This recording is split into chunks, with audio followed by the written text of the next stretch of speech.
Bonjour tout le monde, comment ça va? Que la paix, l'amour de Dieu soit avec toi. Voilà, ici Pasteur Balthazar, apportant encore un autre message qui ça pourrait causer un impact puis un changement, une transformation dans ta vie, tel que chrétien. Alors, c'est en Jean 6, 63. Les Seigneurs, il dit, c'est l'esprit qui vivifie. La chair, elle n'en sert à rien, mais les paroles que je vous avais dit, c'est esprit et vie. Alors, pourquoi que Jésus y a commenté ça? Très important. C'est dans un sermon que le Seigneur Jésus y a partagé parmi le peuple.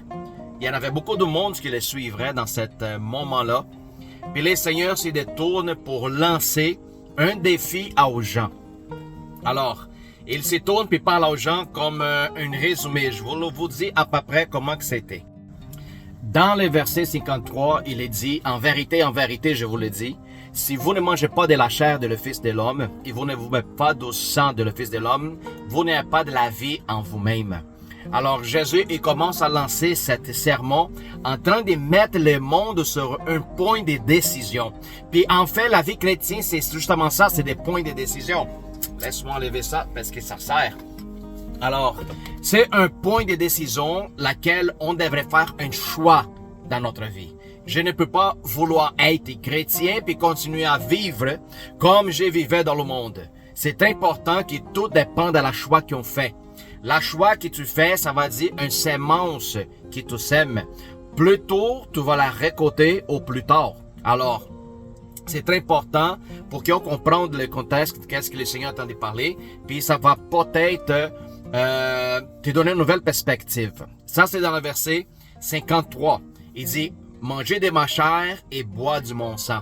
On sait très bien que les gens, ils ont trouvé ça bizarre, puis ils disent, cet gars-là est malade. Il veut qu'on mange de sa chair et boit de son sang. Ça ne fait pas de sens, nous ne sommes pas des cannibales. Alors, ça bouleverse les gens dans cette époque quand que Jésus met en pression sur les autres pour prendre une décision.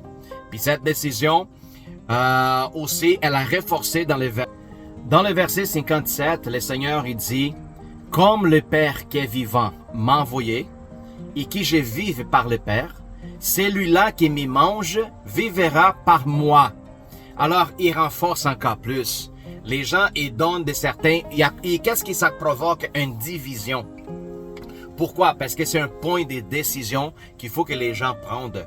Alors, est-ce que Jésus est en train de parler d'une manière littérale? Bien sûr que non. Jésus est en train de parler au niveau des compromis, des relations, intimité qu'il lui veut avoir avec les gens qui désirent le suivre, mais ne veut pas de compromis avec. Alors, il est en train de parler des lois spirituelles. Ok? Un chrétien qui décide de vivre un vie chrétien basé sur la parole de Dieu, il ne peut pas vivre sa vie basée sur la loi de l'homme. Ok? On sait qu'ici dans la région, peu importe le pays que tu vois, il y a des règlements à vivre. Ok? Ça c'est pas grave. Autant que cet règlement ne brise pas la loi divine. Alors, c'est quoi ma loi principale, laquelle je dois vivre? C'est la loi de l'esprit. C'est pour ça que Jésus, il nous parle dans le verset ancien qui dit, c'est l'esprit qui vivifie. Ok? Puis les paroles que je vous dis, c'est esprit et vie. Alors, il est en train de nous donner un secret à propos de comment on devrait vivre basé en quoi, en quelle loi, en quel état de l'esprit et quel niveau de pensée. Alors, beaucoup de gens, ils continuent à vivre une vie double. Ok? Ils apprécient Jésus, ils aiment qu'est-ce qu'il fait, ils aiment qu'est-ce qu'il dit, ils aiment l'œuvre que le Seigneur fait, le travail que l'Église produit, mais c'est des gens qui ne veulent pas de compromis, les gens qui ne veulent pas s'impliquer là-dedans. Alors, je ne peux pas continuer ma vie tel que chrétien en train d'avoir une division intérieure. Il faut que je prenne un choix définitif pour que je puisse expérimenter le meilleur du royaume maintenant sur la terre. Ok? Alors, la loi que le Seigneur est en train de nous transmettre, c'est une loi spirituelle, une loi excellente, une loi qui était au-dessus de nos attentes, Une loi qui, ça nous fait expérimenter des choses au-delà de qu'est-ce que nous imaginons, de qu'est-ce qu'on pourrait même exprimer comme parole.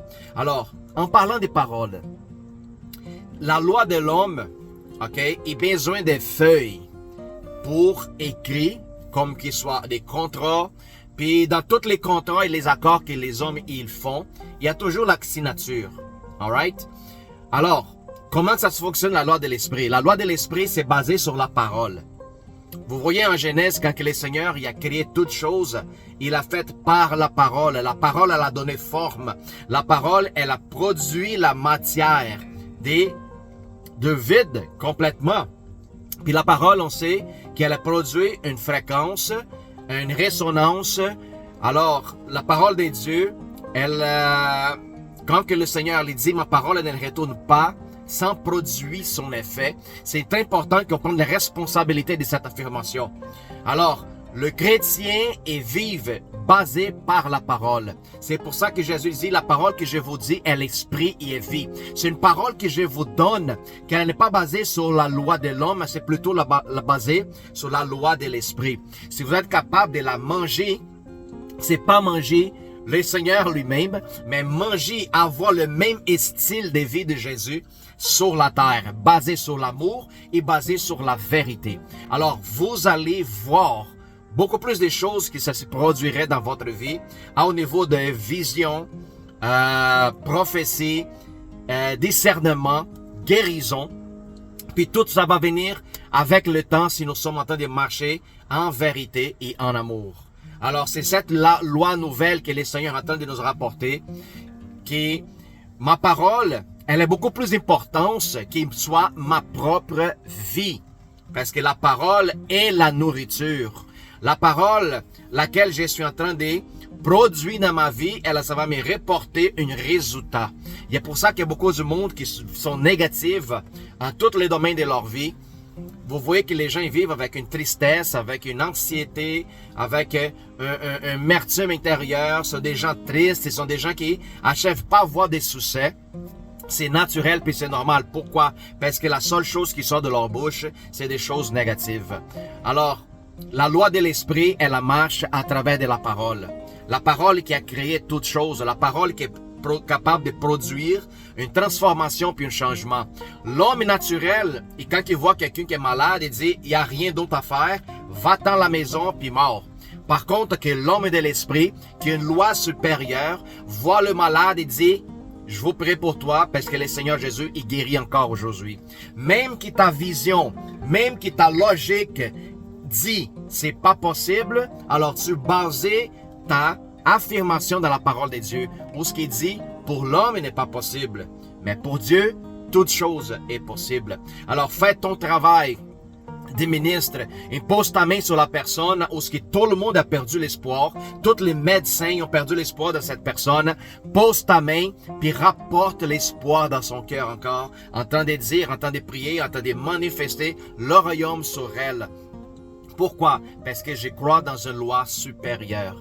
Puis ça, la loi, elle vient basée sur la parole de Dieu. Je marche par la parole. Que ta parole, elle soit mon sentier, mon lampadaire. Ta parole, elle est vivante en moi. C'est la parole qui nous anime. C'est la parole qui booste le feu de l'esprit en nous autres. Alors, la prière, il y a une fonction très puissante dans la vie des chrétiens. Il y a aussi des proclamer puis déclarer avec des affirmations et intentions en arrière de tout ça. C'est pas juste parler au vide, non, c'est proclamer, déclarer et avoir aussi cette intention. Pourquoi? Parce que la foi, c'est pas quelque chose qu'on fait à l'aveuglette. Non, pas du tout. Foi, ça va dire trust. Comment je pourrais dire en français? Ça va dire confier. Alors, foi, ça va dire porter la confiance à ceux laquelle nous sommes en train de baser notre foi. C'est ça que ça va dire. Une personne qui dit, oh, j'ai la foi dans le vide, j'ai la foi aveugle. Ça, c'est pas la foi, ça, c'est de la folie. La foi, elle a une conscience. La foi, c'est une connaissance. Puis je pourrais même vous dire, la foi, c'est une technologie dans le royaume des dieux.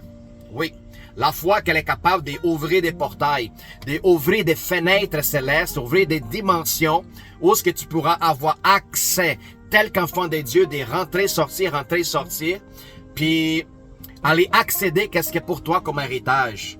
Tout qu'est-ce qui est le bonheur, la joie, la paix, l'amour, la tranquillité, et aussi tous les équipements comme l'armure divine qu'elle est déjà surposée sur les enfants de Dieu, le casque de salut, l'épée de la parole, les boucliers de la foi.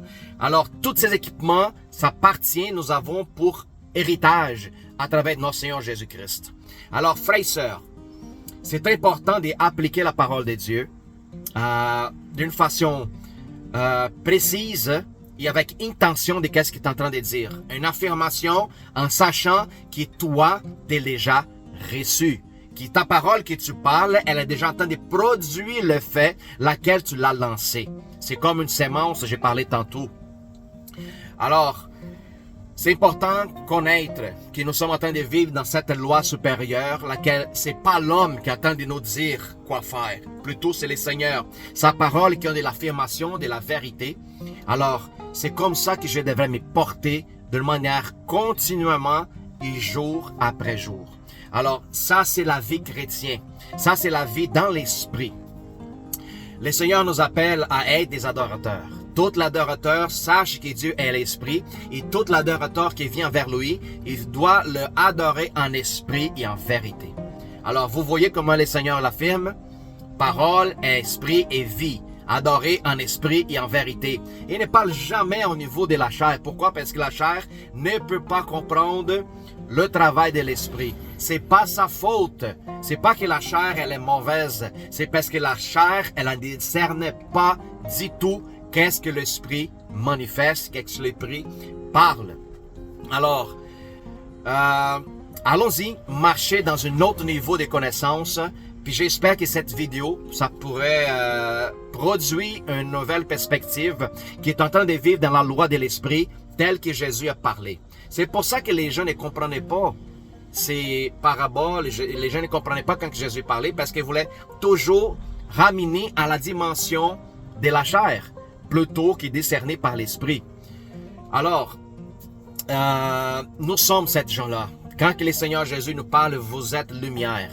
Je me regarde à même, je dis, il n'y a aucune lumière que ça se passe. Non, mais il faut que je vois dans la dimension de l'esprit. Je suis lumière, n'importe où que je rentre, ma lumière, elle va éclater, puis où qu'il y a un démon, une maladie, elle devrait s'enfuir. Alors, je suis un influenceur, je suis, où ce que je rentre, l'atmosphère change. Alors, ces affirmations, elles vivent en moi, elles habitent en moi, elles résident, c'est dans le Saint-Esprit. Alors, nous avons le pouvoir d'échanger.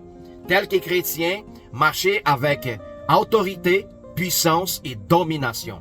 Vous êtes appelés pour ça. Alors, manifeste le royaume sur la terre. Amen.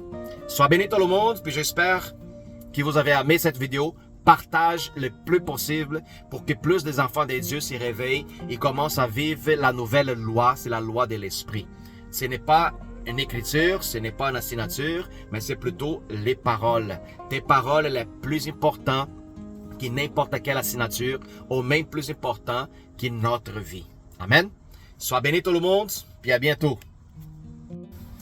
Juste pour informer, nous sommes situés à 1884 rue Tillemont à Montréal. Si vous avez aimé cette information, alors c'est le bon temps de venir participer avec nous autres pour apprendre c'est quoi votre identité, votre ADN en Christ. Alors, venez le vendredi à partir de 7h30. Nous sommes au local pour notre café chrétien. Puis aussi le dimanche à 2h de l'après-midi, nous sommes là pour partager la parole, partager les sermons avec vous autres, prier pour les malades, puis laisser que le Saint-Esprit se manifeste. Amen. Où est-ce que l'Esprit du Seigneur réside, habite, et il y a la liberté. Amen. Sois béni. À bientôt.